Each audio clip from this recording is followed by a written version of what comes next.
Ana en el medio.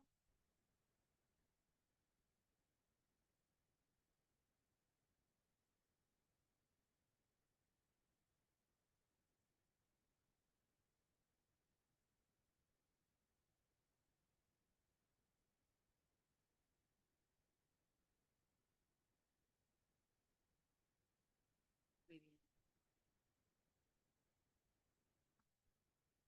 bien. Le escribí, sí. Le escribí y no. Vale. Vamos a empezar. Hay muchas gracias. Claro.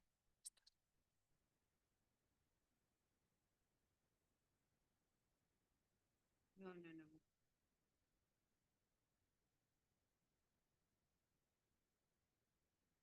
Muy bien.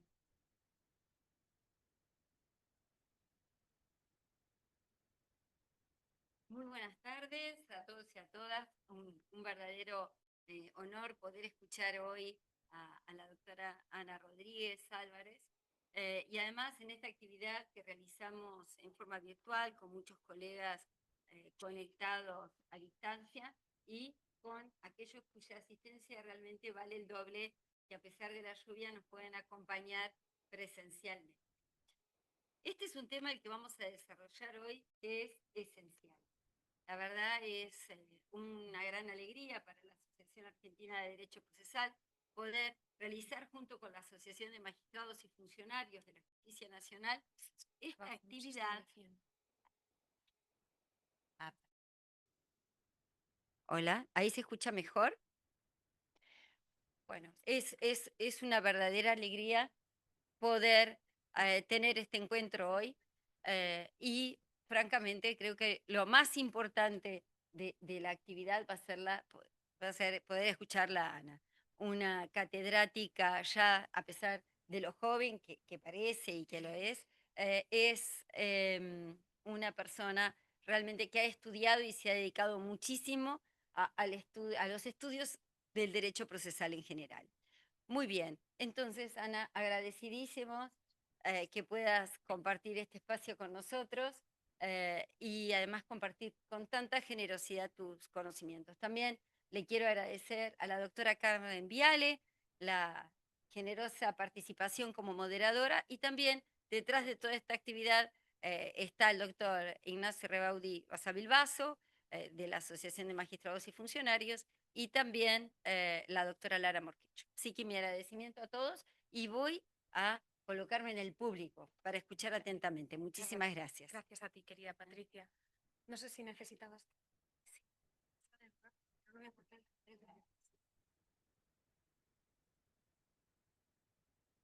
Bueno, la doctora Rodríguez Álvarez, como bien dijo, es catedrática de la Facultad de Derecho de la Universidad de Santiago de Compostela, pero su labor no termina ahí.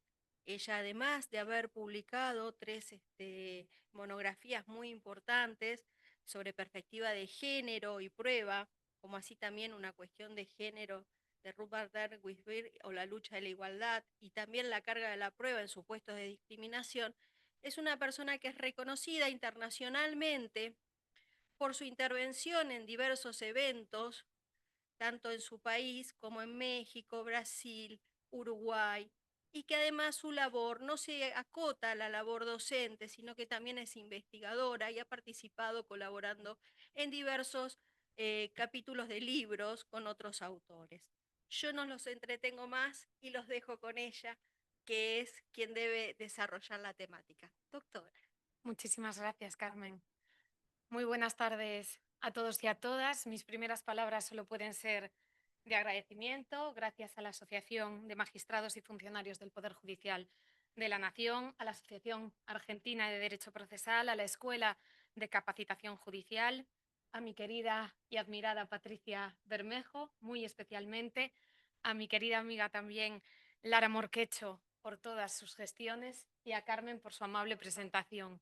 Y como no podía ser de otro modo, al público que nos sigue online, pero con el permiso de quienes nos siguen a través de Internet, muy especialmente a quien ha desafiado la lluvia Yo me siento como en casa, esto parece Compostela un día normal del otoño y está aquí en la sala. Para mí es un honor estar hoy acá, pero también les confieso que es una alegría. Como gallega, Buenos Aires es la tierra de acogida de tantos de mis compatriotas.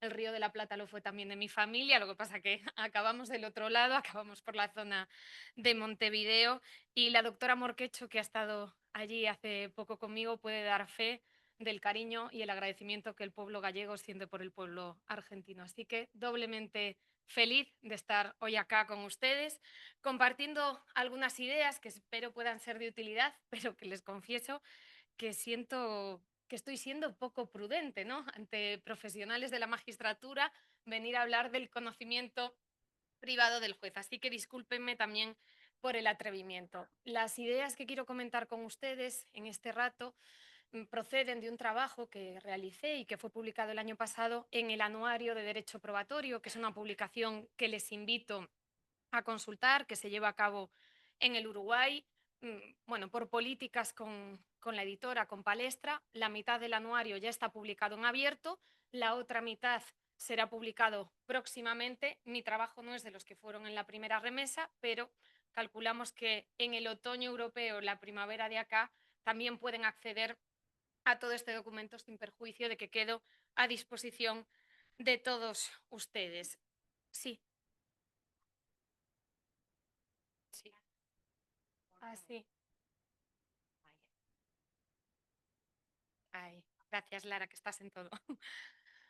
Bueno, les decía, de ahí provienen las ideas que quiero compartir con ustedes, que son muy especialmente no un punto de llegada, sino un punto de partida. Yo creo que nunca es conveniente hablar en las investigaciones jurídicas al menos, que es el campo del que yo me ocupo, de puntos de llegada, porque las nunca se terminan, ¿no? Siempre pueden aparecer nuevos elementos, siempre se puede profundizar más, pero lo cierto es que esta en particular se corresponde con unas ideas preliminares. ¿Por qué? Porque ya cuando publiqué el artículo, que como en cualquier obra colectiva está sometido a una serie de limitaciones, me percaté de que todavía había mucho que trabajar en esta materia, ¿no? No solo profundizar en lo que sería el conocimiento privado stricto sensu, sino también un aspecto que yo menciono de manera colateral en el artículo, que técnicamente no es conocimiento privado, sino el conocimiento adquirido en causas previas. Así que me gustaba hacer esta consideración para que ustedes supieran un poco el punto de partida del que sale esta charla. Y decidí el conocimiento privado porque, bueno, la doctora Bermejo lo decía, no soy tan joven como aparento, desafortunadamente ya no soy tan joven, llevo ya unos cuantos años de carrera, empecé muy joven, empecé colaborando en mi departamento con 22 y ya estoy rayando los 40. Y desde los últimos años a esta parte me preocupa cada vez más la cuestión de los temas clásicos, ¿no? Revisitar temas clásicos del derecho procesal, que es mi disciplina, no tanto para hacer arqueología jurídica, sino para, sobre la base de lo que son las obras señeras de esta materia, los cimientos que conforman nuestra disciplina, revisitar los temas con una mirada atenta a la realidad. Y eso fue un poco lo que me motivó en su momento a transitar por el conocimiento privado del juez. Claro, muy probablemente todos y todas ustedes conozcan la obra magnífica de Stein de El conocimiento privado del juez. Nadie va a discutir que es emblemática, que quien quiera aproximarse a este tema tiene que empezar por ahí, pero convendrán conmigo que el mundo de un jurista alemán del siglo XIX, aunque seguro tiene mucho que enseñarnos, es bien distinto a la realidad de nuestras sociedades del siglo XXI. Entonces, esta es un poco la idea y la dinámica de esta línea que pretendo seguir ahora ahondando, no solo con este tema, sino con otros, de vamos a volver a ver temas clásicos, pero adaptados a esta nueva realidad. Con todo, más allá de mi particular interés por esta cuestión de los clásicos, les confieso, y me parece que es de honestidad académica e intelectual, que los trabajos de algunos compañeros que me han precedido me sirvieron de inspiración. En concreto, para aproximarme a esta cuestión, me resultó muy útil la última monografía del profesor Paolo Comolio, un querido amigo de algunas de las aquí presentes, entre las que me incluyo, que versa sobre nuevas tecnologías y disponibilidad de la prueba. Hasta donde yo sé no hay traducción al español, pero está la versión original en italiano. También una monografía de un colega brasileiro, Fred Bastos, que en realidad es la versión comercial de lo que fue su tesis de doctorado, hecho notorio en Internet, y un artículo que pueden encontrar en abierto que habla de Wikipedia, ChatGPT, etcétera, de otro querido amigo nuestro que es Ignacio Soba del Uruguay. Dicho esto, ahora sí entramos en el fondo del asunto. Tradicionalmente, como bien sabes, se ha defendido la idea de que los jueces, los magistrados, sus señorías, como nos gusta decir por allá, no pueden utilizar el conocimiento privado a la hora de resolver las causas y que si lo hacen va a verse afectada la imparcialidad judicial, el derecho de defensa, el principio de dispositivo o la vigencia de aforismos como el iudes judicare debet secundum allegata o probata, porque ya sabemos que nos encantan los latinajos como juristas, o lo que no está en los actos no está en el mundo, entre otras múltiples razones. Estas son las principales que la literatura suele esgrimir. Esto es, se entiende, dicho de una manera más sencilla, que existe una prohibición general de sus señorías de utilizar el conocimiento que han adquirido fuera del proceso, extramuros de los juzgados, para resolver la causa. Claro, yo lo que hacía en esta investigación y lo que continúo haciendo, aunque me encantará saber, por supuesto, cuál es su opinión, por favor, interrúmpame, sin perjuicio de que dejemos un turno hacia el final para cualquier cuestión que estimen. Bueno, lo que yo quería era, como les decía, cuestionar esta prohibición, al menos en su formulación más categórica, porque yo creo que no es así, que ese conocimiento privado se utiliza, otra cosa es el cómo, con qué límites, con qué garantías y con qué condiciones.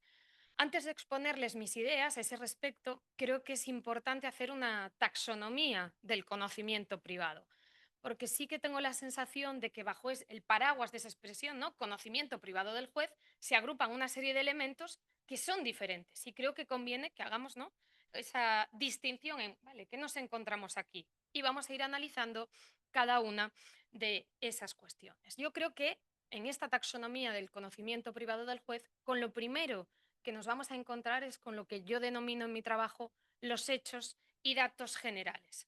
Por ejemplo, ustedes pueden ser grandes aficionados a la literatura, al arte, a la historia y conocer informaciones que no entrarían dentro de lo que todos y todas entendemos por hecho notorio, ¿no?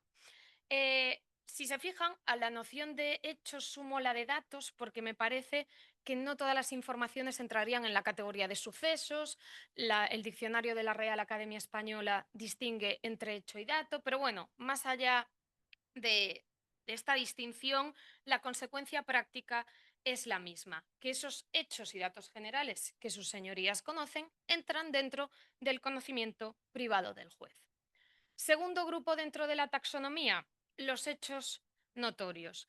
Bueno, aquí ya, hechos que como saben muchos de los códigos, por lo que he podido buscar, no he encontrado en el Código Civil y Comercial de Buenos Aires, que le he echado un vistazo, una referencia expresa, disculpen porque quizás sea por mi ignorancia, pero sí, por ejemplo, en la Ley de Enjuiciamiento Civil Española, me consta también que en el Código General de Proceso Uruguayo ya se dice expresamente que son hechos exentos de prueba. Más allá de esa cuestión, aquí ya en este punto se puede generar controversia porque en ocasiones se ha sostenido que los hechos notorios están fuera del conocimiento privado del juez. Y yo personalmente no comparto del todo ese posicionamiento. Como sabemos, la notoriedad es una cualidad que concurre en determinados hechos cuando estos forman parte de la cultura común de la sociedad en la que sus señorías habitan. Eso no significa que el hecho notorio tenga que ser conocido por todos los ciudadanos, ni siquiera a veces por la mayoría de ellos. Se considera que es notorio lo que conforma un acervo común de personas con un nivel cultural medio. Claro, hasta aquí todo bien, pero determinar en el caso concreto qué es notorio y qué no es sumamente complicado y además es contingente. Ya en su clásico tratado de pruebas, Jeremy Bentham advertía, ¿no?, que la calificación de algo como notorio era problemático y requería de grandes precauciones. Pero siendo consciente de que no nos hallábamos ante un asunto fácil, que era una categoría, la de la notoriedad, el hecho notorio, intrínsecamente sospechosa, si me permiten la expresión, decía, bueno, a pesar de eso, hay determinados hechos que ni la contraparte se atrevería a negar sin exponerse a una imputación de mala fe. Les pongo un ejemplo muy sencillo, reciente. Hay hechos que podemos discutir si son o no notorios, precisamente por la contingencia de la notoriedad. Ahora, si una de las partes en el proceso negase que en el año 2020 se produjo una pandemia mundial, bueno, tiene un problema muy serio o hay ahí verdadera mala fe. A eso era lo que se refería Benzan con, bueno, es complicado, pero hay determinados hechos que innegablemente son conocidos por un determinado conjunto social. Así las cosas, conocimiento privado y hecho notorio son dos nociones distintas, no son idénticas. Ahora bien, ¿qué sucede? Que el juez, como persona que está ínsita en una sociedad, conocerá, motu propio, no porque nadie se lo diga, determinados hechos notorios. Y esos hechos notorios que su señoría conoce por sí, yo creo que integran perfectamente lo que sería el conocimiento privado. Esto es, no todos los hechos notorios en una sociedad forman parte del conocimiento privado del juez, pero hay una parte que sin duda ahí está. Otro debate que solo les voy a apuntar porque daría desde luego para otra investigación, pero creo que es interesante, es el modo en el que se adquiere ese conocimiento, y no me refiero solo a los hechos notorios, sino también a los hechos y datos generales, en una sociedad de la información o a veces de la desinformación y las fake news como es la nuestra. Yo creo que se puede afirmar, sin temor a equivocarnos, que las no ya tan nuevas tecnologías, a mí me hace mucha gracia que sigamos diciendo nuevas tecnologías, en algún momento tendrán que dejar de denominarse con ese calificativo, pero bueno, en todo caso, han impactado de lleno en el modo en el que nos aproximamos al conocimiento en general, en la vida cotidiana, pero desde luego también en el mundo jurídico, y que eso plantea desafíos, plantea controversias que a veces no dejan de ser los problemas tradicionales, solo que con nuevos matices o con nuevos ropajes. Por ejemplo, decíamos, ya Bentham decía hace más de 200 años que determinar lo que es notorio y no es complicado. ¿Cómo impactan las redes sociales en todo esto? Y yo me pregunto, ¿lo viral es notorio? Bueno, yo aquí voy a dar una respuesta muy gallega. No sé si conocen el tópico, pero la respuesta favorita de los gallegos es depende. ¿No? No sabemos nunca si subimos o bajamos la escalera, se dice nosotros. Yo creo que depende de a dónde alcance esa viralidad. Otra cuestión en la que impactan esas nuevas tecnologías, el carácter, yo creo que cada vez más efímero de lo que se considera notorio. Tradicionalmente ya se distinguía entre hechos notorios con cierta vocación de permanencia, por ejemplo, la fecha en la que estalló la Revolución Francesa, frente a otro tipo de hechos notorios más transitorios, esto es, que eran notorios durante un determinado arco de años, durante décadas, pero luego dejaban de serlo. Claro, yo creo que en la sociedad líquida en la que nos movemos a fecha de hoy, eso cada vez va a pasar más. La notoriedad va a ser más efímera. Y otro aspecto que en este breve excursus yo creo que también cabría detenerse es cuál es la fuente de ese conocimiento privado. Y aquí podríamos también abrir otro melón importante, ¿no? Con herramientas, el profesor Soba en el artículo que les comentaba analiza muy bien esta cuestión, como la Wikipedia. Claro, ¿se puede utilizar la Wikipedia en la resolución de las causas judiciales? Bueno, al menos en mi contexto, no es lo que está mejor visto. Y lo que dice el profesor Soba, y yo concuerdo con él, es que en todo caso la Wikipedia puede servir a modo de fuente de fuentes. Esto es, que nos dé una pista para llegar, en su caso, a otras fuentes, pues más, si me lo permiten, tradicionales, académicas, canónicas. En el libro que les comentaba de este colega brasileiro, Fred Bastos, hace una serie de indicaciones sobre buenas prácticas y él dice algo con lo que estoy plenamente conforme, que es, primero, tiene que ser la última ratio. Y segundo, a efectos de motivación y también de control por parte de los órganos superiores, pues habría que incluir el link de acceso con fecha y hora. Con esto no estoy diciendo que me parezca la Wikipedia, como se pueden imaginar, la mejor de las fuentes para una resolución judicial, simplemente quiero decir que si como última ratio hay que recurrir o se recurre a ella, bueno, hay que tomar todas las precauciones del mundo. Yo aquí hice una pequeña búsqueda en España y encontré dos sentencias, hay muchas más, ¿no? Yo les traigo los casos en los que pude llegar a entender, en otros no lo entendería ni lo justificaría jamás, por qué sus señorías la empleaban. Y se trataba de dos casos en los que los conceptos o lo que se intentaba explicar es tan actual, tan moderno, que no cabía acudir a otras fuentes, como digo, más canónicas. Les pongo estos dos ejemplos. Uno era una sentencia de la Audiencia Provincial de Salamanca del año 2017. Se estaba discutiendo si un menor se encontraba en situación de desamparo, si, bueno, si las personas encargadas de su guarda ejercían las debidas labores de vigilancia, y parece ser que uno de los elementos que se discutía era que el joven practicaba una actividad física que quizás conozcan, por si acaso a alguien no le suena, comento brevemente en qué consiste, que se llama el parkour. El parkour es una actividad física, mm, no sé si institucionalmente tiene la calificación de deporte, pero para que nos entendamos, que tiene sus orígenes en Francia, sobre todo en la periferia parisina, y que consiste en hacer acrobacias sirviéndose de los elementos de la ciudad, ¿no? Los jóvenes y las jóvenes que practican parkour se dedican a correr y hacer acrobacias, pero utilizando los puentes, los altillos, las escaleras, etcétera, etcétera. Claro, su señoría, para dar una cumplida explicación de lo que pasaba con el parkour, no encontró otra referencia que la Wikipedia. Yo aquí la puedo entender porque, como les digo, es un asunto pues, bastante moderno. No estaba recurriendo a, por ejemplo, una cuestión médica donde habría otras fuentes más adecuadas. Y luego otro caso que me encontré era un proceso civil de reclamación por daños a la intimidad y a la propia imagen, incluía y al honor, incluía así varios aspectos. Lo que había sucedido es que una persona había accedido a las redes sociales de otra, había sacado de allí fotografías, es un caso ciertamente curioso, y con esas fotografías crea un perfil en la app de citas de Tinder, que probablemente de nombre conozcan. Bueno, aquí se consideraba que no tenían que pagar indemnización, la parte demandada, que no había afectación al derecho al honor ni a la propia imagen. Por supuesto que la había.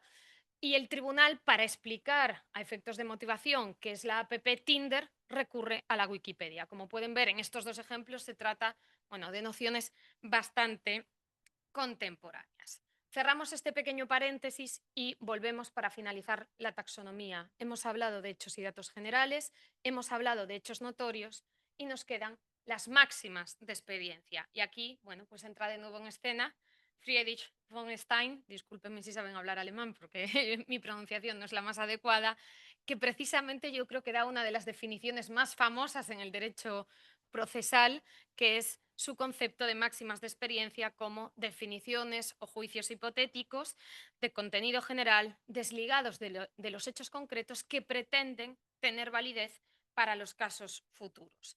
En función de esos contenidos, las máximas pueden ser generales o pueden ser técnicas.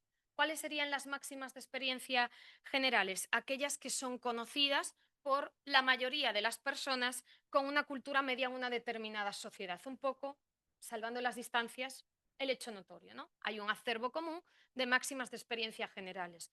Ponemos un ejemplo de una máxima científica, precisamente. Todos sabemos que si yo ahora soltase, abriese la mano, esta botella caería. Es una máxima de la experiencia de que las cosas se caen al suelo si no las agarramos en virtud de la ley de la gravedad. Junto con esas máximas de experiencia generales estarían las técnicas. Y las técnicas son las que conocen las personas sabedoras de una determinada ciencia o arte. Y aquí, bueno, como comentaremos después, se plantean los mayores problemas en relación al conocimiento privado. Sentada esta base, me parecía importante establecer una serie de distinciones. Volvemos a la pregunta general de mi investigación, ¿no? De este trabajo que había publicado. ¿Pueden sus señorías emplear el conocimiento privado para resolver las causas? Ya les he ido adelantando mi respuesta. Sí, pero siempre dentro de unos límites, respetando una serie de garantías y claro, como todo en la vida, eso es lo complicado, establecer cuáles son esos límites y esas garantías. Ahora bien, yo creo que esta dificultad, porque ciertamente es una tarea compleja, que puede ser debatida, que no tenemos que estar de acuerdo y que lo enriquecedor también es el debate, pero no puede conducirnos a la posición contraria, ¿no? A cerrar los ojos a una realidad que está ahí. Y es que, en cierta medida, ese conocimiento privado sí que se emplea. Vamos a seguir, si les parece, ¿no? Para no mezclar las cosas, el mismo esquema. Cómo se emplea ese conocimiento privado en hechos y datos generales, en los notorios y en las máximas, en las generales y en las técnicas. El juez puede utilizar, y de hecho utiliza, hechos y datos generales del conocimiento privado. Ahora bien, hay que acotar, si con hechos o datos nos estamos refiriendo a que su señoría ha presenciado a lo mejor lo que ha sido objeto o lo que está siendo objeto de debate en la causa, pues por supuesto que no, porque su señoría no puede ser testigo, ¿no? Ese conocimiento privado de ser testigo de unos hechos le impide, y aquí me da igual cómo estén arbitradas las causas de abstención y recusación en cada sistema, le impide absolutamente resolver la causa, porque es incompatible ontológicamente ser juez y ser testigo en un proceso. Ahora bien, como les decía, sí que cabe la utilización del conocimiento privado y me parece que es innegable, sobre todo teniendo en cuenta el sistema de libre valoración de la prueba, que es el que rige de manera absolutamente mayoritaria en nuestros ordenamientos jurídicos. En España, en el proceso penal siempre hay libre valoración de la prueba. En el proceso civil es preponderante. La mayor parte de las pruebas se basan en un sistema de libre valoración, pero queda algún resquicio de normas de valoración tasada para documentos públicos, en ciertos casos para documentos privados y para el interrogatorio de la parte.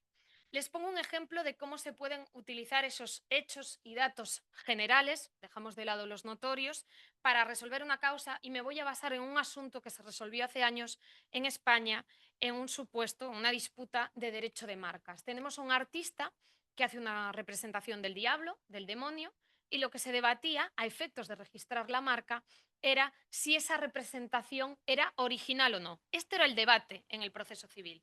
¿Es original o no?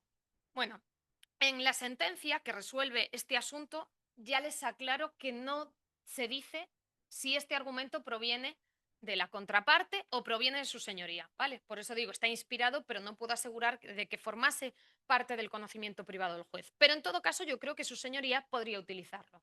¿A qué se recurre en esta sentencia, entre otros argumentos? No fueron los únicos. Se niega la originalidad porque la representación que hace del diablo, básicamente con dos cuernos, un tridente y una cola, ya se encontraba en el Apocalipsis de San Juan, en la iconografía medieval que podemos encontrar en cualquier catedral europea y en la Divina Comedia de Dante. Claro, cómo representa Dante al diablo en la Divina Comedia o cómo aparece en el Apocalipsis, al menos en mi contexto, eso no es un hecho notorio. Por eso digo que entraría dentro de hechos y datos generales. Pero su señoría, si tiene que resolver sobre ese asunto, ¿puede utilizar ese argumento? Yo creo que sí, siempre y cuando esté, por supuesto, debidamente motivado, no solo para cumplir con el deber de motivación, sino también para facilitar el control por parte de los tribunales superiores. Otro ejemplo, con la testifical. Imaginemos que el juez, la jueza, hay una figura en España.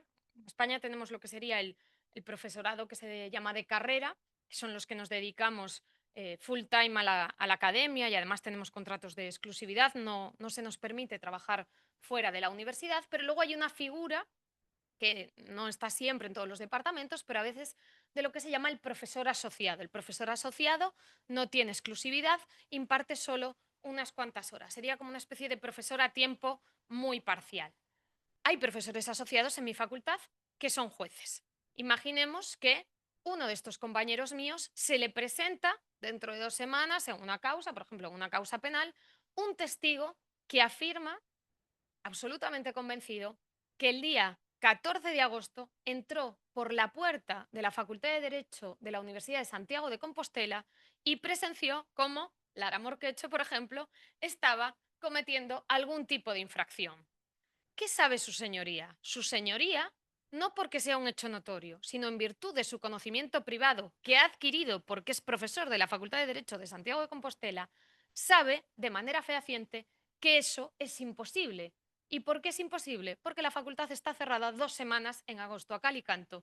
Y los profesores podemos entrar a nuestros despachos que nos hace falta un permiso del rectorado. ¿Eso es conocimiento privado? Desde luego, no lo ha adquirido fuera en otros procesos, no lo ha adquirido en su trabajo como magistrado y desde luego no es un hecho notorio. ¿Va a utilizar ese conocimiento privado para valorar la testifical? Bueno, yo creo que desde luego que lo va a hacer. Mismo ejemplo pero cambiando la fecha. En lugar del 14 de agosto es el 25 de julio. El 25 de julio es un hecho notorio en mi ciudad que es festivo, porque es el Día de la Patria Gallega, es festivo en toda Galicia, con lo cual sabemos que el testigo nos está mintiendo.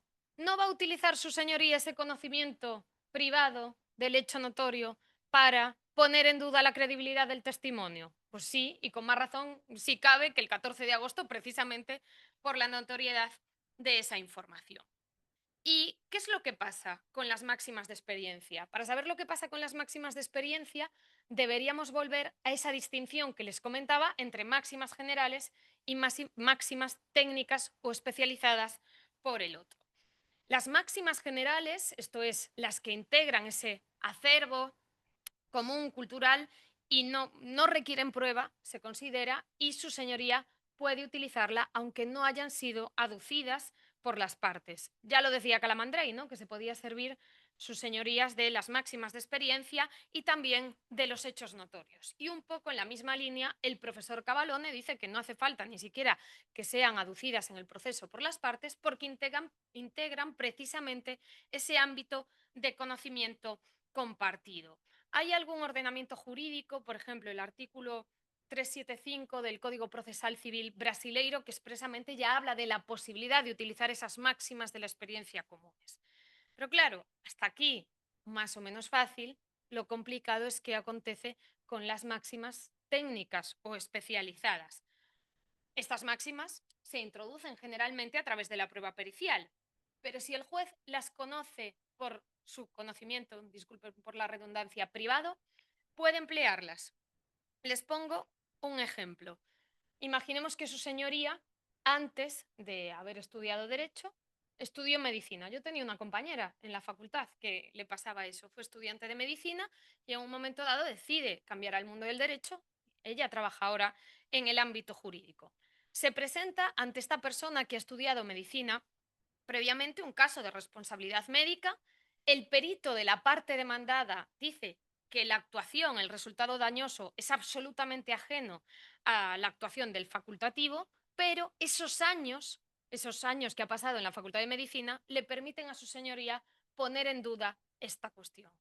¿Puede utilizar el conocimiento privado? Claro, yo creo que en este caso el conocimiento privado, y hay que hilar fino en mi opinión, sirve para cuestionar motivadamente las conclusiones alcanzadas, pero no sirve a modo de contrainforme para dar por buena la hipótesis contraria. También nos encontramos aquí con un problema de evitar los cuestionamientos sorpresivos que pongan en jaque el derecho de defensa. Y esto sí que me parece importante. Aquí habría que analizar cómo es cada uno de los sistemas. Imaginemos ese juez, esa jueza, que dice, uy, lo que me está contando este perito no se corresponde con lo que yo sé, ¿no? En este caso, de medicina. ¿Cómo se puede poner en jaque de manera no sorpresiva y no llegar a la sentencia? Y si me permiten la expresión un poco más coloquial, soltar la bomba. En el caso de España habría una posibilidad que el profesor Jordi Nieva en su obra de valoración de la prueba la apunta y yo estoy de acuerdo con él. Como sus señorías tienen la facultad, en virtud del 347.2 de la Ley de Enjuiciamiento Civil, de hacer preguntas a los peritos, en ese interrogatorio que realizan sus señorías, lo suyo ya sería ir perfilando, ¿no?, las discrepancias que tiene con el informe. La cuestión es que eso no siempre es así. Tenía la posibilidad de charlar sobre este tema con colegas del Uruguay la semana pasada y me decían, claro, ellos hablaban en concreto, con quien hablaba era un juez del orden penal. Estamos atados de pies y manos. Tenemos un sistema acusatorio puro donde no podemos hacer preguntas. Por eso vendría, claro, dependiendo de cada sistema, cómo se puede poner en jaque, oye, o hacer propuestas de mejora para evitar, como digo, ese cuestionamiento sorpresivo. Claro, porque en el caso de España, si se fijan, yo les cuento que en virtud del 347 puede hacer preguntas. También habría otra posibilidad. Bueno, acordemos prueba de oficio, ¿no? Pidamos otro informe que eventualmente contradiga a este que me parece poco fiable. La cuestión en mi estado es que la prueba de oficio en el ámbito civil es sumamente restrictiva. Solo se permite para los procesos no dispositivos, con lo cual, como les decía, ese cuestionamiento solo podría entrar por esta vía. Hay un caso que resolvió la Corte de Casación italiana en el año 2020 que me parece bastante interesante. Era un caso penal. Se discutieron, bueno, un concurso de delitos, había maltrato, era un caso de violencia de género, maltrato habitual y además agresión sexual. En el caso de la agresión sexual parece ser, por los datos que obran en la sentencia, que la víctima había tomado algún tipo de fármaco, pero no se sabía exactamente, no se llegó a saber la dosis. Y en función de la dosis, ese fármaco habilitaría a una prestación del consentimiento o no, ¿no? Por los efectos secundarios que podía acarrear. El Tribunal de Instancia, el órgano acuo, recurrió a un prospecto del fármaco en Internet, ¿no? Y establece, en este caso, que la víctima no podía prestar un consentimiento válido. Ese asunto llega a la Corte de Casación italiana y la Corte de Casación italiana da un tirón de orejas al Tribunal de Instancia por haber recurrido al prospecto del fármaco. Claro, yo aquí, al leer solo la sentencia y no haber podido consultar todos los autos, quizás me falte algún dato, pero de lo que yo he podido leer, creo que el problema no es tanto la consulta del prospecto como que no había quedado acreditado cuál era la dosis que efectivamente la víctima tenía en su cuerpo, porque si hubiese quedado acreditada esa dosis de manera fehaciente a través de la correspondiente prueba pericial, consultar lo que nos dice un prospecto del fármaco oficial en Internet, al menos en mi contexto, y discúlpeme la ignorancia porque no sé cómo funciona acá, no me parece problemático porque es un dato oficial, absolutamente controlado, entre otros organismos públicos, por la Agencia Europea del Medicamento, con lo cual si yo busco prospecto aspirina, la información que me va a dar sin duda proviene de una fuente fiable. Así que, como digo, quizás haya algún dato que no haya trascendido en la sentencia y que podría llevar a una conclusión contraria, pero de lo que se desprende de la sentencia, yo creo que el problema no era tanto la utilización del prospecto en sí, sino eh, que no quedaba acreditado, como les decía, la dosis que había tomado la víctima. Yendo más allá, y voy encarando la parte final de mi charla, podemos preguntarnos, y esto solo lo voy a dejar apuntado porque me parece que es uno de los filones en los que convendría, o yo desde luego estoy interesada en continuar explorando, es qué sucede cuando ese conocimiento no se adquiere de manera privada, sino que se adquiere en virtud de pleitos anteriores. En un sentido estricto, eso no entra dentro de la noción de conocimiento privado, pero sin duda es una forma de saber que puede tener sus repercusiones. En el mismo ejemplo de la pericial, imagínense caso de agresiones sexuales. Está absolutamente demostrado por la literatura científica, por los especialistas, que una de las posibles respuestas de la víctima puede ser la inmovilidad tónica.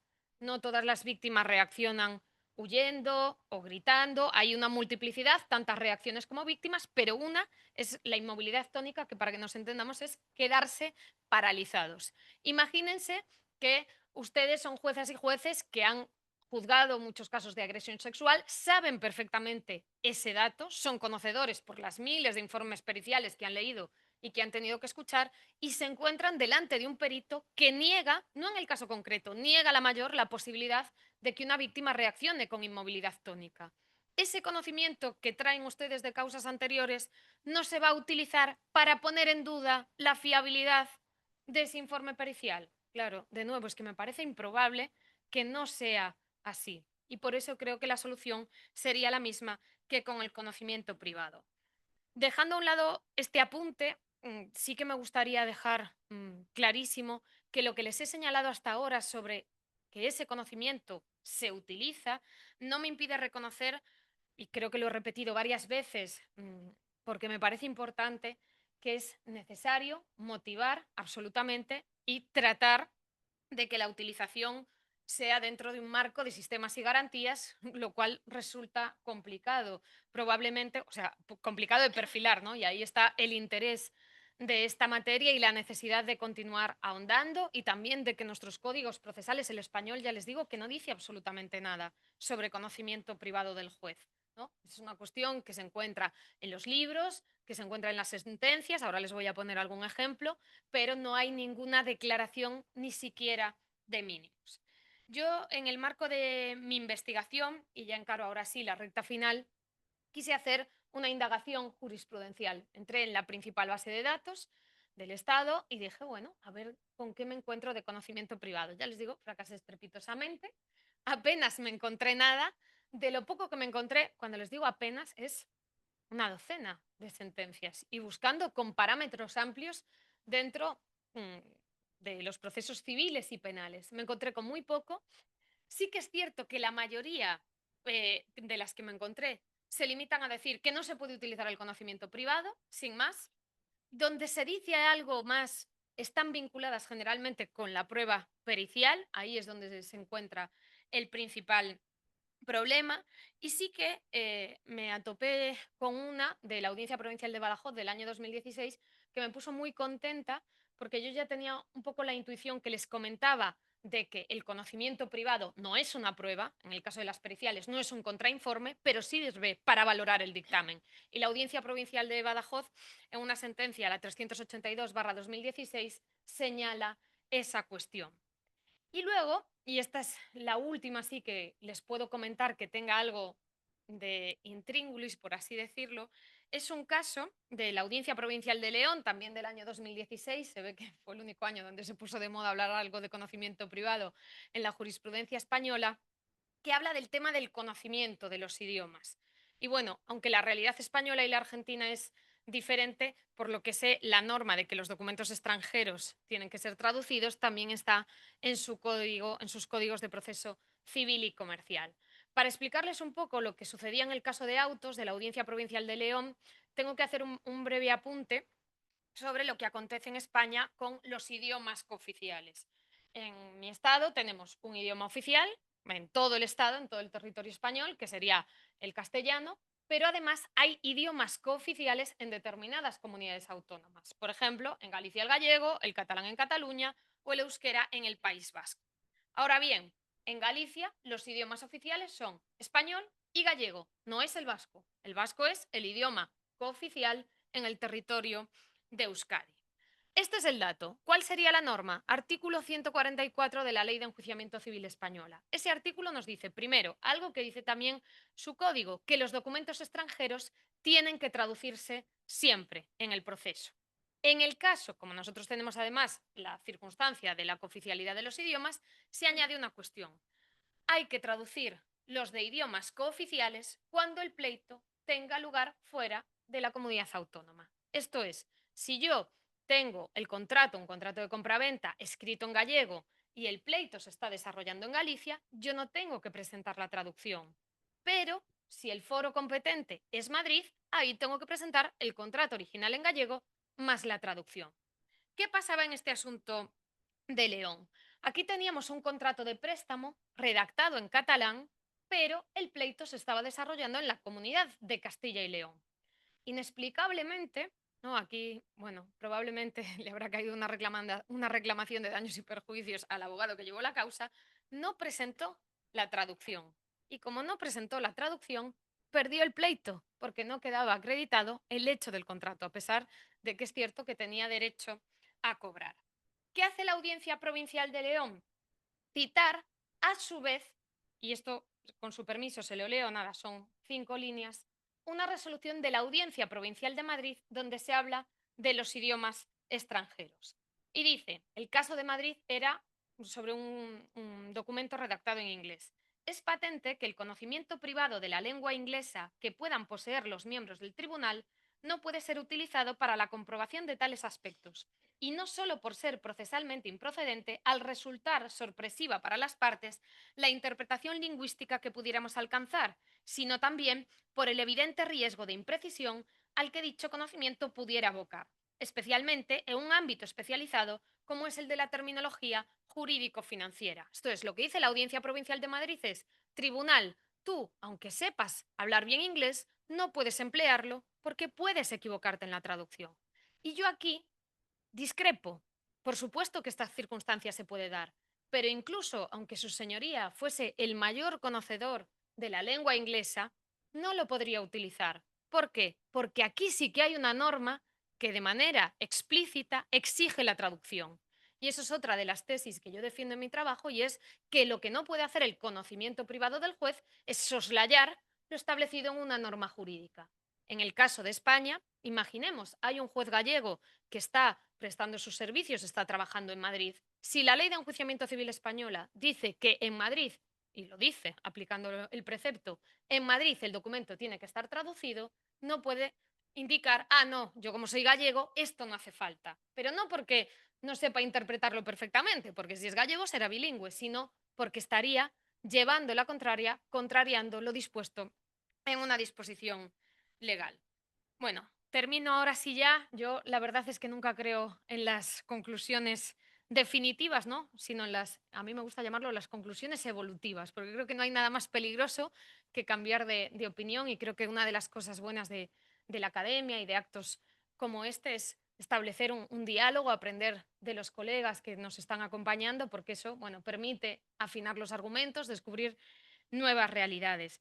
Pero si me permiten esa conclusión provisionalísima, ya se la he ido adelantando a lo largo de mi intervención, y es que el conocimiento privado de sus señorías opera de facto en la resolución de las causas y lo que sería conveniente es que prestásemos atención a esta cuestión para, como digo, que de ser implementada se haga con respeto a los derechos y garantías de los justiciables. Dando una vez más las gracias a todos y a todas por la atención. Quedo a disposición para lo que puedan precisar.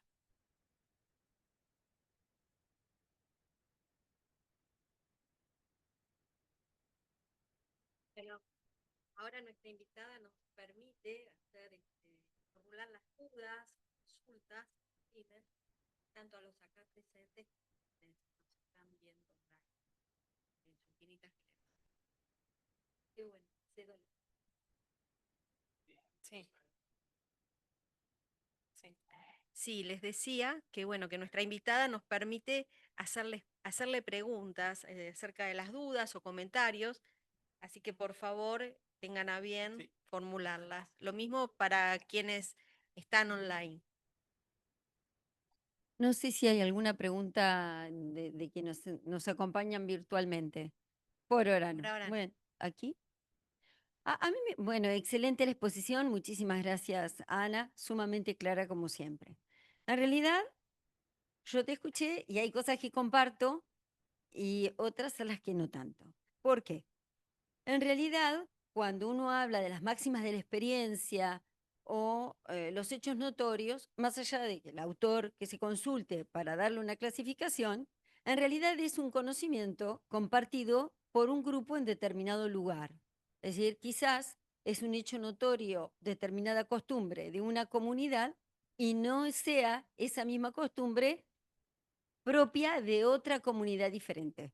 Por eso también se justifica que siempre los jueces que son designados para ejercer su función lo hagan dentro de uno de sus requisitos por tener domicilio en determinado lugar, en muchas reglamentaciones que se fijan estas pautas. Ahora, ¿podemos decir que el hecho notorio es del conocimiento privado del juez?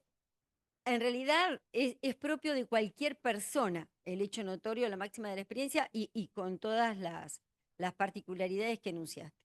Pero hay otro conocimiento privado que si aporta tardíamente al expediente o quizás incide en el expediente, en la resolución que luego va a tomar para valorar la prueba, por ejemplo, que no queda plasmado en la causa. Por ejemplo, el tema de que el juez quizás pueda manejar un idioma y conozca el contenido de un documento que la ley le obliga a que se acompañe por medio de una traducción. Perfecto.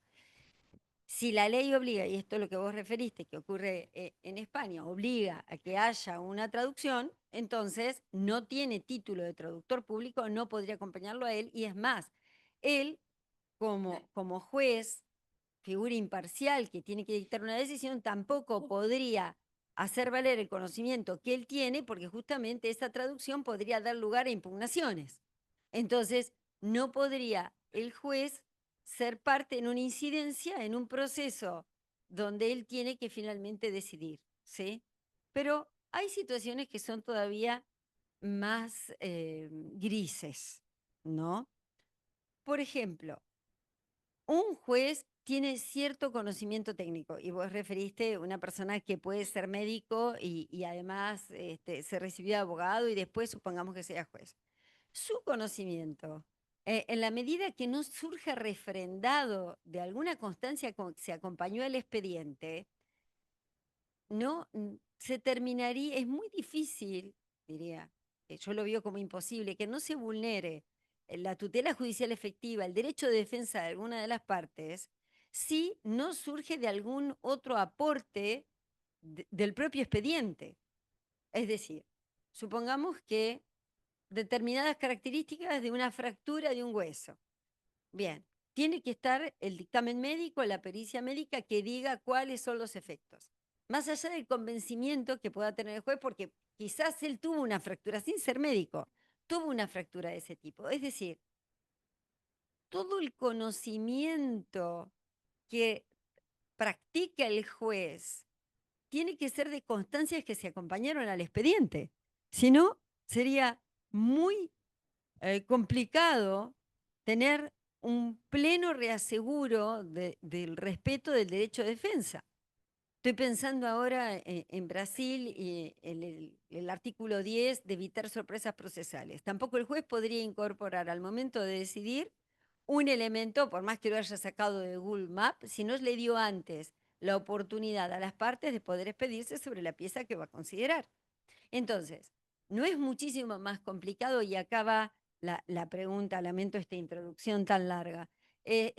¿No tendría también que este conocimiento privado del juez, en la medida que no esté refrendado por alguna actuación o aporte del propio expediente, no lo podría considerar? Porque tendría, y esto es lo complicado me parece, y no sé tu opinión, cierta parcialidad al tiempo de decidir, inclinado por su propio conocimiento que no surge de ninguna otra fuente. Incluso, si por ejemplo quisiera utilizar como fuente Wikipedia, ¿no? Tendría que en todo caso acompañarlo como fuente y que las partes puedan considerar o valorar ese elemento y si puede ser una fuente o no prudente para acreditar los hechos que tengan que decidir en la causa. En síntesis, yo querría saber tu opinión sobre este conocimiento tan íntimo del juez, que es muy difícil a veces prescindir de su existencia, porque de hecho existe, por eso también hay decisiones que tienen, se dictan con ciertos sesgos, que están dados por la propia experiencia y la propia historia personal de quien decide. Bueno, esto no es complicado tenerlo, tenerlo, a ver, porque sí existe, pero en la medida que se pueda aportar al expediente si no es conveniente hacerlo. Y después querría saber qué opinás sobre el otro conocimiento privado del juez que no surge de ningún lado y que sin embargo se tiene en cuenta al momento de decidir. Gracias. No, muchísimas gracias a ti, querida Patricia, por el aporte, por la pregunta.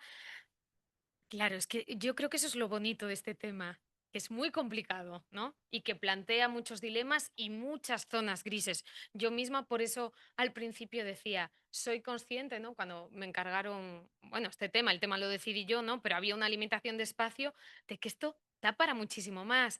De hecho, cuando presentamos el anuario en las jornadas de Lima, vino Jordi Ferrer y Jordi se acercó a mí y me dijo, Ana, esto es un tema o para una tesis doctoral o para una monografía. Y dije, estoy totalmente de acuerdo porque queda mucho por hacer.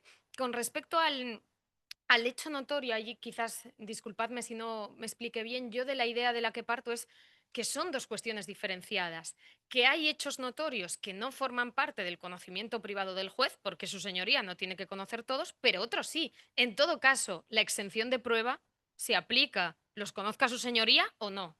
No digo que esté vinculado esa exención de prueba al hecho de que formen parte del conocimiento privado del juez. Son dos aspectos completamente diferentes.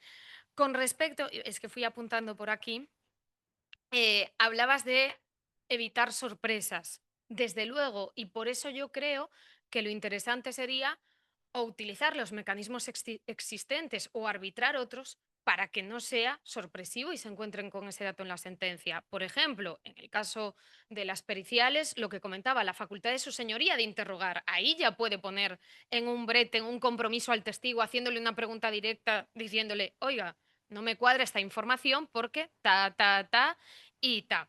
Y luego también por eso comentaba las facultades de la prueba de oficio. Por ejemplo, en el caso de España, si sus señorías tuviesen la facultad de acordar una pericial de oficio, para mí eso sería lo más garantista, recurrir a una pericial de oficio y no eh, evaluar la credibilidad del testimonio solo con base en el conocimiento privado.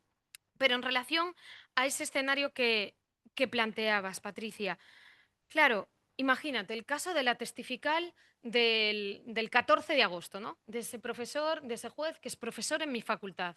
Si sabe que le está mintiendo, cuando en la sentencia dicta, cuando dicta la sentencia dice que no le da credibilidad al testigo, a lo mejor ese dato no obra en autos, pero yo creo que motivadamente puede dar la explicación y eso es un dato comprobable. Incluso podría poner el enlace al anuncio de, de la universidad donde cierra. No digo que sea sencillo, creo que debería ponerlo de manifiesto antes, pero si eso le sirve para poner en duda el testimonio, me parece muy difícil que obvie ese dato a la hora de resolver la causa.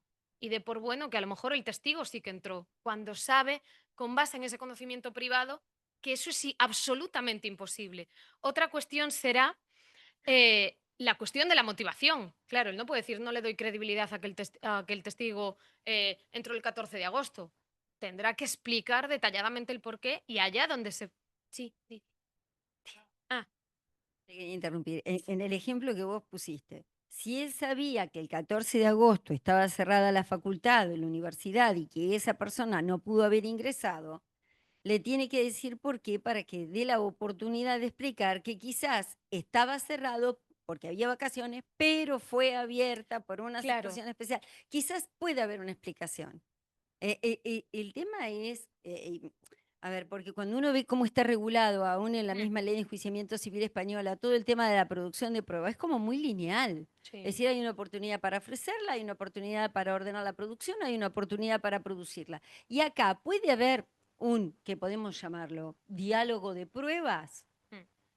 Podría ser, porque la ley no lo impide. Pero esta posibilidad de decir, bueno, muy bien, vamos a librar un pedido de informes, un oficio a la universidad, para, y después se cita al testigo para que con Mm. eso conteste, ¿no? Claro, pero el problema es que tal y como está regulada la LEC, por eso, y esto enlaza precisamente yo, el trabajo que quiero desarrollar ahora, Patricia, tiene que ver con el tema de las facultades probatorias, no solo con la prueba de oficio en sentido estricto, sino considero también una facultad probatoria la posibilidad en la pericial del 347 de interrogar directamente al testigo y ver si tiene sentido. Yo lo que me cuestiono, no sé, aún no he empezado la investigación, solo de manera muy primigenia, pero lo que me cuestiono a priori es tener a su señoría tan atado de pies y manos en determinados casos donde a lo mejor sería conveniente que tuviese más margen de actuación. Sé que es polémico, en España apenas tienen, porque también se aduce desde la posición contraria que eso afecta a la imparcialidad, etcétera, etcétera. Pero yo creo que podríamos evitar parte de los problemas. Y luego comentabas, bueno, esto no lo dije en la charla, pero me parece un caso bastante reciente que puede ser interesante. No sé si tenéis conocimiento de él. Es de la semana pasada. La noticia saltó el 12 de agosto. El Supremo Tribunal Federal de Brasil, que avaló, no me ha dado tiempo, no he encontrado todavía lo que es la resolución, solo en un portal jurídico me pasaron la noticia. Avaló la actuación de un juez, que a mí me parece en este caso cuestionable, que acudió a las redes sociales del encausado, allí obtuvo información y con base en esa información se utilizó, junto con otros elementos, para acordar la prisión provisional. Y decía el Supremo Tribunal Federal que servía para la prisión provisional y también para otras medidas cautelares en el proceso penal. Eso a mí me parece ciertamente problemático y que enlaza con otras cuestiones, por ejemplo, la que comentábamos antes de lo que se ve en redes sociales. Pero creo que es un ámbito bastante interesante y lleno de matices y de grises. Y en relación al idioma, comentabas tú también. Yo ahí el problema lo veo sobre todo, al menos en el tema de la cooficialidad. No tanto por la falta de fiabilidad del conocimiento de sus señorías, sino por la contravención de la disposición legal expresa. Es decir, si yo tengo a ese juez gallego en Madrid que le llega un documento que no está traducido, pero no hubiese la disposición del 144, ahí no veo por qué no puede utilizar su condición de bilingüe para resolver la causa con base en ese contrato. Para mí el quid de la cuestión en el caso de Madrid y de León era que se estaba quebrantando una disposición legal, entonces nos saltamos el principio de legalidad. Pero si conoce el idioma, claro, en el caso de la cooficialidad. Hay quien escribió en el chat, pero solo esto, con respecto al idioma, Ana, hay situaciones, si la traducción es, hola, buen día, soy Pedro, es sencillo, pero hay palabras que pueden dar lugar a distintas soluciones según cómo se interprete. Sí. Sí. Con lo que vienen hablando. Bueno, primero que nada, felicitarte y agradecerte por estar acá, Ana, como siempre brillante. Es un tema que me parece que nos interesa mucho a todos los que trabajamos en el Poder Judicial, porque de alguna manera todos sabemos que esto del conocimiento privado del juez, de alguna forma lo que estás haciendo es visibilizarlo y al hablarlo le estamos poniendo transparencia. Y yo lo vinculaba y venía pensando este tema de la honestidad al momento de resolver y de esta necesidad de reafianzar la confianza en los justiciables. Me parece que es interesante ponerlo sobre la mesa y pensar, bueno, ¿de qué manera lo instrumentamos, no? Porque en definitiva ese conocimiento privado existe y puede ser, a ver, por ejemplo, el tema de las redes sociales. Me parece que todavía, como estamos en un momento en el que no está absolutamente consolidado la cuestión de cómo funcionan las redes sociales en los entornos, si bien lo sabemos, no siempre se lleva adelante en los procesos de acompañarlo como prueba. Por lo menos las partes a veces no lo acompañan, por este tema de Google Maps. Todos sabemos que existe, pero no siempre lo acompañan. Esto como un ejemplo. Otro ejemplo puede ser esa serie donde se habla la forma en la que se comunican los adolescentes a través de emojis, ¿no? Que es un tema súper interesante y a mí me llamó la atención porque yo, sin perjuicio de ser joven, para mí es algo absolutamente novedoso. Yo no sabía que se comunicaban de esa forma. Entonces pienso, si bien creo que el conocimiento privado del juez puede ser positivo al momento de resolver una sentencia cuando tiene esos conocimientos, porque quizás el juez que tiene esos conocimientos resuelve mucho más acorde y cercano a la verdad o a lo más próximo a la verdad que sea posible, digo, tendríamos que encontrar la manera de visibilizarlo. Y con tu pregunta, Patricia, pensaba, quizás una posible solución en el sistema argentino podría ser incorporarlo como medida para mejor proveer, es decir, que el juez digamos, lo transparente de esta manera y de esa manera darle traslado a las partes, bueno, sería una forma de ponerle un límite de que haya garantía de defensa en juicio. Lo que sí no me parece bien es lo que marcabas con respecto al efecto sorpresivo, que Claro, lo vemos en los eso está tribunales, claro. porque lo hemos visto. Incluso, Ana, por ejemplo, quería preguntarte qué opinabas sobre la utilización de las respuestas del ChatGPT o de cualquier sistema de inteligencia artificial que provee una respuesta que lo han incorporado en sentencias, creo que todos deben estar al tanto, la sentencia de Santa Fe, donde se incorpora un dato de monto de contaminación para resolver una sentencia, sin dar traslado previo a las partes. Entonces, quería saber qué pensabas de esto y cómo lo veías posible. Y una aclaración más, porque me quedé pensando, por ejemplo, no me imagino, en un proceso patrimonial sí lo veo como una cuestión a tener en cuenta para restringir un poco más, pero en un proceso de familia no me imagino que el juez diga, bueno, dejo de lado este conocimiento por evitar sumar algo que infrinja el derecho de defensa en juicio, ¿no? Pensaba un poco en eso. Quería saber tu posición. Muchas gracias, querida Lara. Con tu permiso, un pequeño apunte. Decía Patricia algo con lo que estoy de acuerdo, porque decías que, bueno, que las palabras se pueden interpretar, pero eso pasa incluso cuando utilizamos el castellano. Por ejemplo, a mí, por eso decía, a lo mejor en el caso de idiomas extranjeros me parece más delicado, pero si es en el caso de los idiomas cooficiales, donde tienes plena competencia. Por ejemplo, yo no con catalán y euskera, que el euskera es preindoeuropeo, ya me parece un idioma imposible, pero en el caso del gallego, las posibles interpretaciones de una misma palabra serían, en mi supuesto concreto, idénticas a las del castellano. No creo que sea algo exclusivo. Sí.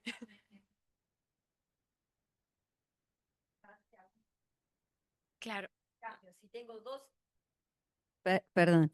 Yo había, me parece interesante esto como ejemplo justo de lo que estábamos diciendo recién, porque yo mi pregunta la hice desde un idioma oficial. Ahora, si tengo en un estado 2 idiomas oficiales y el que los conoce, ya no es, no, habría cierta oficialización implícita.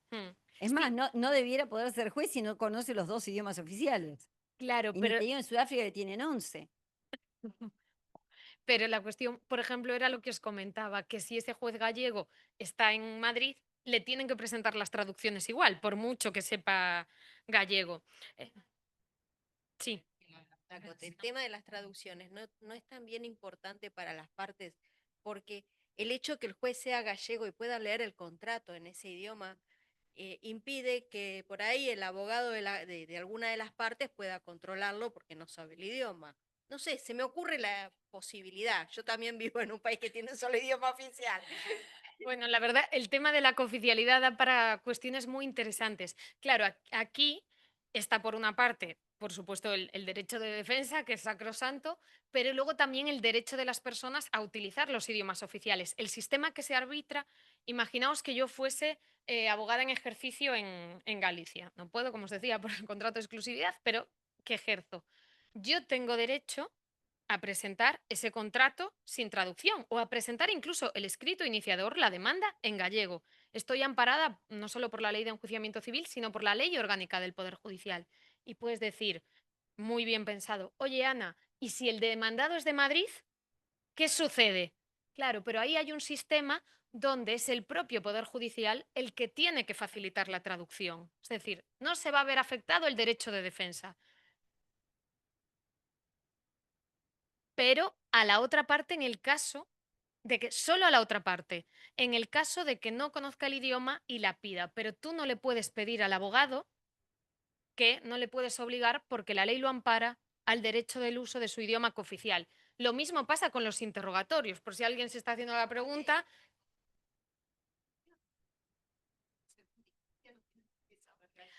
Claro, pero ahí como la apelación queda dentro de la comunidad, y luego en Madrid va el Supremo tiene todos los recursos del mundo, ya le traducen lo que haga, ya le traducen lo que haga falta.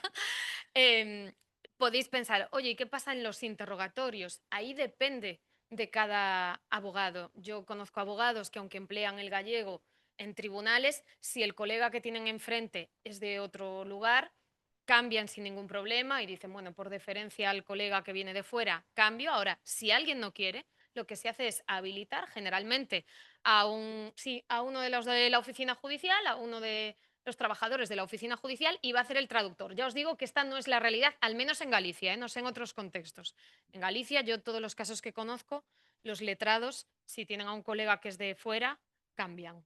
Pero, como digo, no están obligados a presentar la documentación porque la ley en este caso les ampara. Y bueno, dicho esto, muchas gracias. Lara hablaba también del tema de los emojis y la interpretación.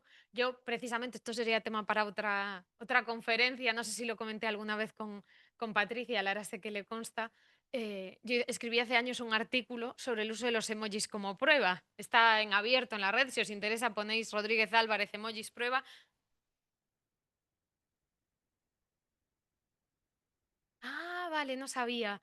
Pues yo lo presenté porque, o sea, empecé a investigar eso, Patricia, porque cuando se hizo el Ibero junto con el Internacional en Salamanca en 2018, ahí habló una profesora de Países Bajos, no hablaba del uso de los emojis como prueba, solo hablaba de nuevas tecnologías e hizo nada. De hecho, está en el libro de ponencias un parrafito donde hablaba de un caso y dije, ¡ay, qué interesante! Y empecé a indagar en casos internacionales y luego me puse a hacer una búsqueda de lo que pasaba por España. Y uno de los aspectos fundamentales es la cuestión de la interpretación. Por ejemplo, casos civiles en España, penales hay un montón. Bueno, un montón. Todo lo que se puede ser un montón hablando de emojis, ¿no? Pero civiles solo me he encontrado uno que es de la Audiencia Provincial de Valladolid, de un caso de arrendamiento de maquinaria industrial, que se discutía el número de horas de empleo de la máquina. Claro, este dato era importante porque en maquinaria industrial, al parecer, yo lo aprendí con esta sentencia, o por lo menos en España, no se paga por días, se paga por horas de uso.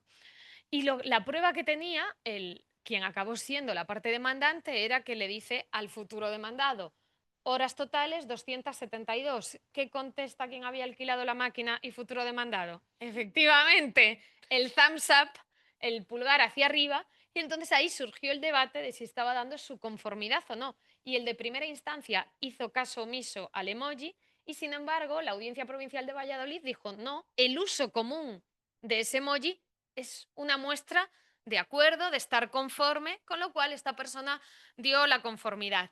Es más, yo cuando explico todo el tema de los emojis y volviendo a lo que decía Lara de la interpretación, siempre muestro uno, es una lástima que ahora no os lo puedo poner, pero es un emoji de estos de la carita amarilla que le sale como una especie de humo por la nariz, no sé si lo visualizáis. Y yo siempre pregunto, ¿qué os evoca este emoji? Y todo el mundo me dice que le evoca enojo, enfado, hartazgo, a mí también. Lo que pasa es que me gusta hacer el experimento. Y resulta que si vais, existe una cosa que se llama la emojipedia, que la emojipedia es como un diccionario de los emojis. Y si vais a buscar en la emojipedia, ese emoji significa cara con, con gesto de triunfo. Es triunfo. Y puedes decir, ¿por qué?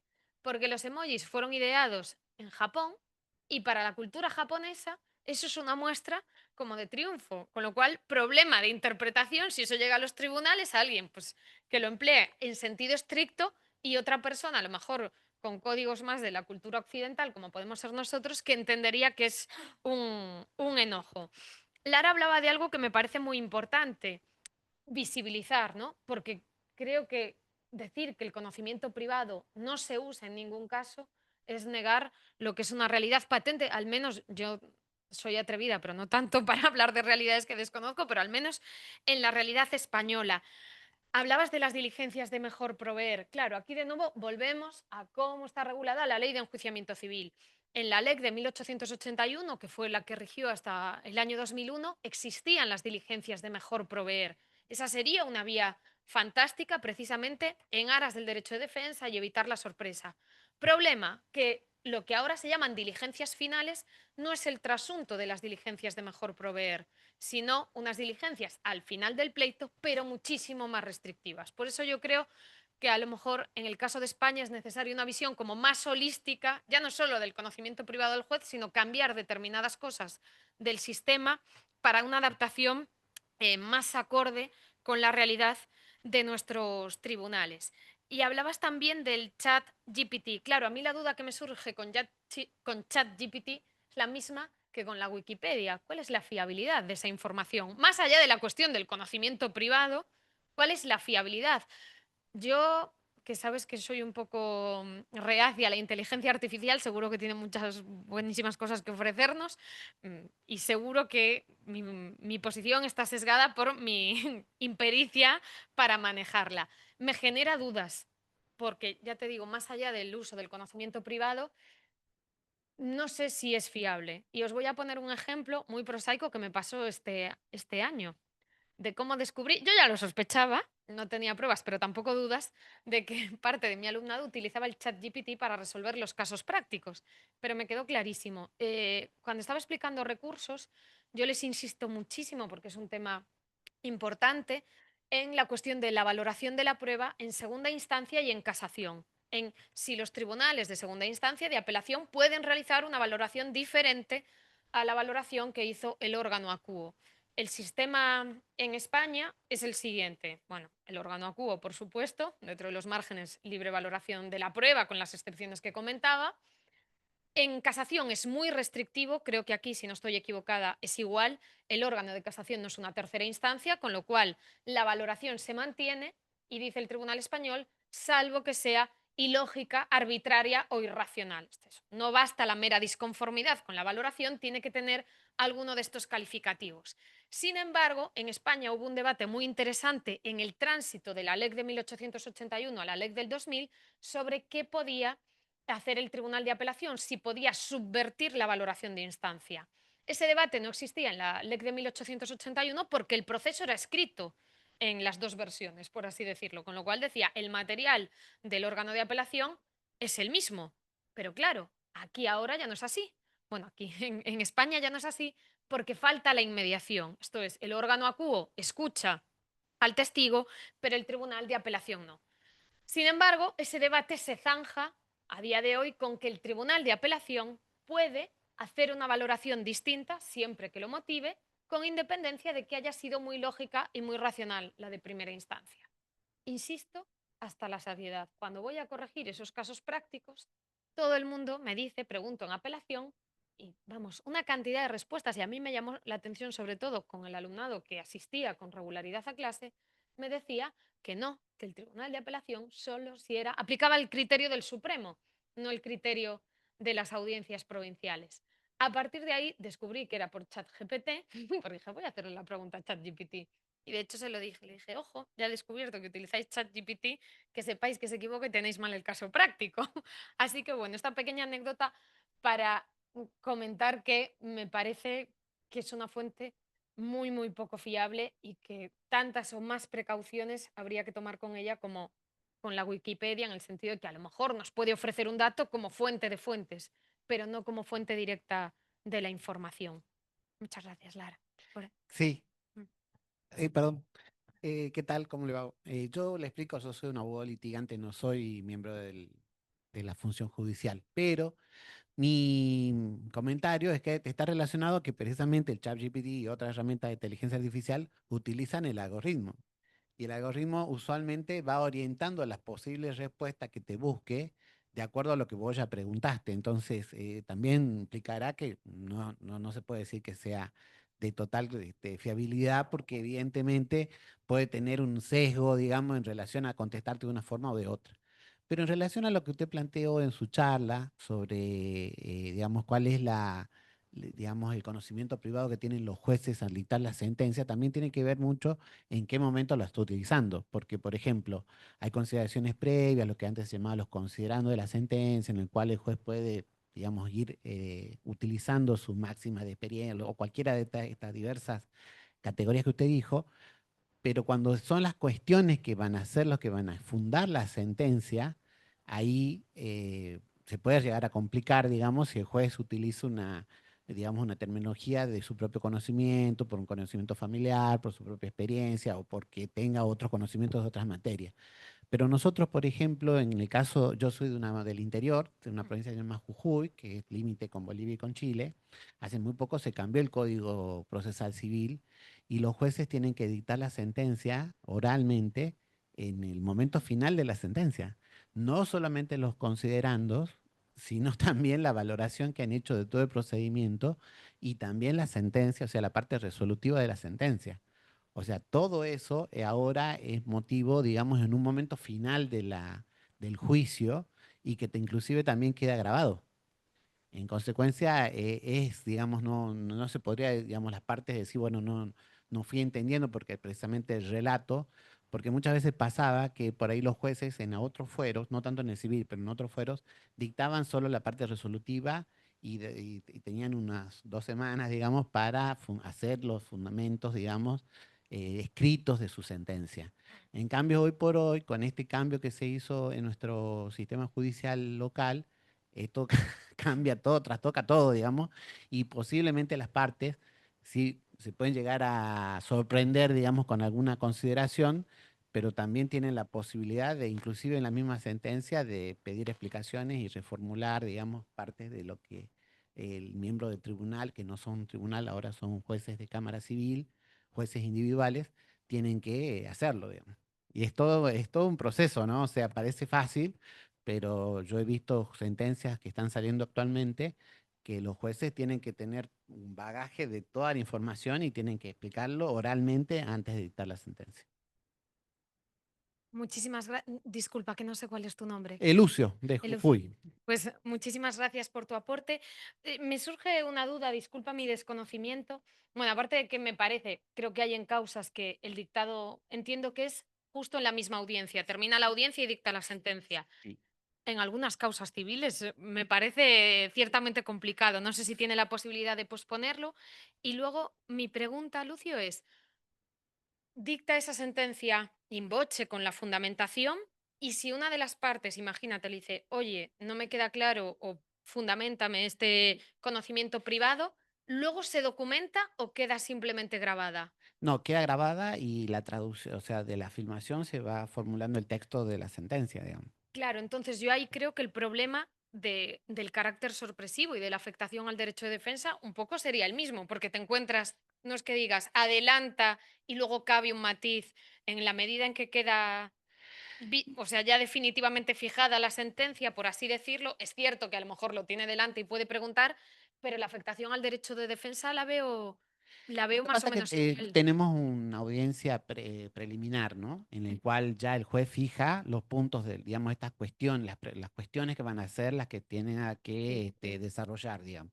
Luego las partes traen sus testigos, sus peritos, o se agrega, digamos, porque se hace por lectura, digamos, se hace por incorporación, sería, Sí. de textos de pericias que ya están dentro del expediente, que encima ya también es digital y ya tiene pruebas que son filmaciones y todo, ya ha cambiado mucho. Después de la pandemia pasó esto porque nadie quiere utilizar papel, básicamente.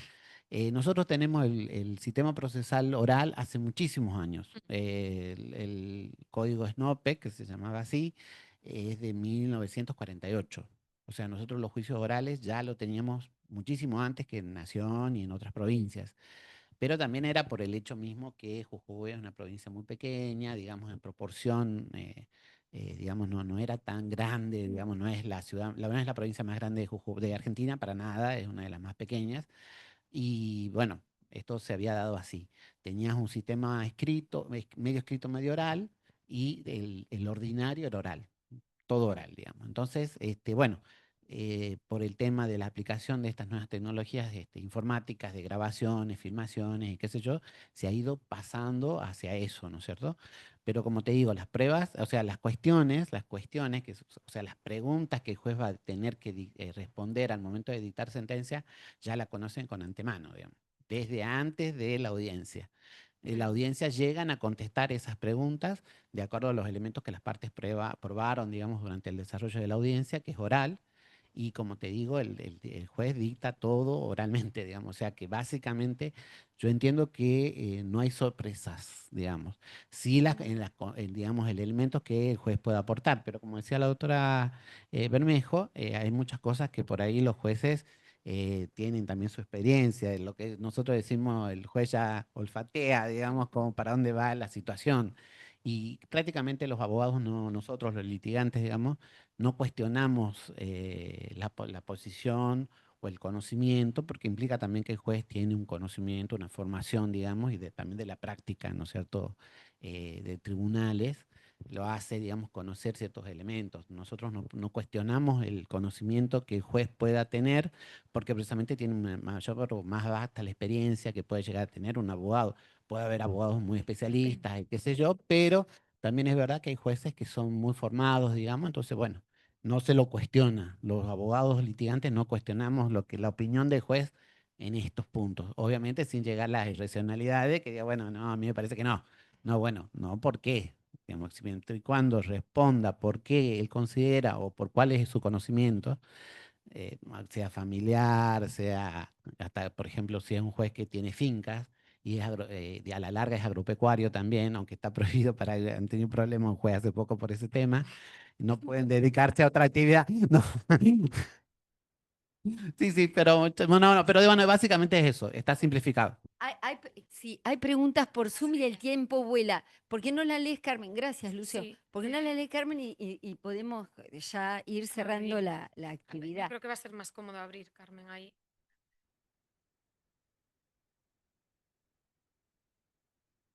Bueno, dice, la felicito por su presentación. En cuanto a la información privada, ¿podría la presentación a un procedimiento contradictorio?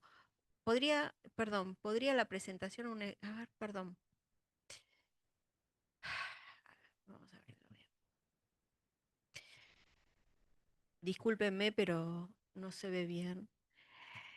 Bueno, en cuanto a la información privada, ¿podría la presentación a un procedimiento contradictorio ser una forma de superar la parcialidad y la perspectiva sesgada del juez? Por ejemplo, tenemos un caso peculiar en Brasil, en el que el juez utilizó su conocimiento privado para juzgar un caso. Sin embargo, el mapa que utilizó para juzgar había sido alterado y no correspondía a la realidad. Si se hubiera sometido al sistema adversarial, quizás el resultado del litigio habría sido diferente. Sin embargo, fue necesaria la revocación de la cosa juzgada constituida para corregir el error judicial. Gracias. Bueno, muchísimas gracias, José Américo Zampar, que es un querido colega brasileiro que tengo el gusto de conocer y al que aprovecho para saludar por esta vía. Sí, entiendo que te refieres a la posibilidad de una pequeña audiencia donde su señoría exponga y las partes lo discutan. Yo estaría muy a favor de eso, que va un poco en la línea que se indicaba antes, que comentaba Lara, de las diligencias para mejor proveer. La cuestión, de nuevo, depende del ordenamiento jurídico. Y aquí vuelvo un poco a lo que pasa en el caso de España, que estamos atados de pies y manos por unas facultades muy, muy restringidas. De ahí que, bueno, yo abogué por algunos pequeños cambios, donde, respetando, por supuesto, la imparcialidad judicial, que me parece eh, indiscutible, ¿no?, que eso es un elemento del sistema, se permita evitar estas indefensiones. Porque además, en el caso de España, tú comentabas que se revocó la sentencia firme. Claro, tenemos otro añadido a mayores, y es que en el caso de que eso llegase a casación, por ejemplo, si luego se pretendiera la revocación de la sentencia firme, la regulación, de nuevo, de la ley de enjuiciamiento civil es muy, muy restringida. Hay muy pocas causas que permiten la rescisión de una sentencia firme civil, y aún por encima el propio Tribunal Supremo dice, como esto es un mecanismo extraordinario, no solo son estas causas, sino que la interpretación que se haga de ellas tiene que ser restrictiva. De ahí que, bueno, más allá del debate, creo que nuestros sistemas tienen que articular mecanismos, o si bien hay lo existente nos vale, como en el caso de las diligencias para mejor proveer, o si no nos vale, articular mecanismos que eviten este tipo de problemas. Y muchas gracias de nuevo, José Américo. Nos queda una pregunta más. A ver, permiso. Cecilia Candús. Creo que lo que puede aportar o preguntar él o la juez en la declaración del testigo o el interrogatorio del perito o perita requiere de una audiencia oral donde se pueda garantizar la bilateralidad e igualdad de las partes para que puedan controlar ese intercambio de información, y con relación al sistema adversarial, ese interrogatorio del juez o jueza no podría interferir en la estrategia del caso de los litigantes, introduciendo su propia estrategia. ¿Qué opina usted? Muchas gracias, Cecilia. Bueno, yo parto de la base de que cuando sus señorías a lo mejor hacen este tipo de preguntas para aclarar la información, no tienen ningún tipo de estrategia procesal más allá de intentar descubrir la verdad de los hechos, con todas las comillas que tiene la palabra verdad, que quienes me conocen saben que yo no la defiendo de manera categórica, y me parece que es una categoría difícil de delimitar sus contornos. Pero bueno, creo que la idea se entiende. Y sí, en el caso de España estoy totalmente de acuerdo, pero aquí, por una vez, no se plantearía problema, porque el interrogatorio a los testigos y peritos tiene lugar siempre en vistas orales que son públicas, con lo cual, si su señoría le está haciendo esa pregunta al perito donde deja entrever su conocimiento privado, no solo el perito de la parte proponente, sino el perito de la contraparte también van a poder intervenir. De ahí que esa me parezca una de las posibles, dentro de los márgenes escasos que nos deja el sistema español, una de las posibles maneras de actuar, porque ahí ni sería sorpresivo y queda garantizada la contradicción y la defensa, no solo de quien propuso el perito, sino también, en su caso, de la contraparte, porque puede cuestionarlo. Muchas gracias, Cecilia. Gracias, gracias. No, ya no tenemos más preguntas. Bueno, desde ya, doctora, le agradecemos su participación en esta reunión. Muchas gracias a todos los que han intervenido, como los que han escuchado, por supuesto. Y bueno, nos volveremos a encontrar, si Dios quiere. Ojalá ¿eh? que sí. Muchas gracias a todos.